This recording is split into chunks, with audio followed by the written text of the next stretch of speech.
नमस्कार दर्शक बंधु आपण मानकु टीआरओ 24 न्यूज को स्वागत।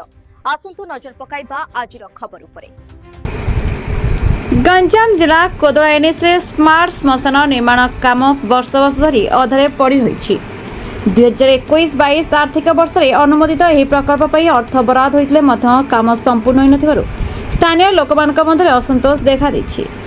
प्रथम पर्याय पाचेरी निर्माण शेष होता बेले परवर्ती पर्याय प्राय 50 लाख टंकार काम आरंभ होता। तेबे निर्माण काम विलंब और स्वच्छतार अभाव को नहीं प्रश्न उठी। केतेक महल्ले अनियम और पीसी कारबार नहीं अभियोग उठुवा बेले यार स्वाधीन तदंत दाबी करछन्ती एनएससी उपाध्यक्ष रंजिता सेठी। से कहते एने बारंबार विभाग अधिकारी को अवगत कराई। अन्यपटे कार्यनिर्वाही अधिकारी कृष्णचंद्र रथ कहते घटना संपर्क में तथ्य संग्रह कर परे मत रखिबे। वर्तमान समस्त नजर केबे शेष हब स्मार्ट श्मशान काम।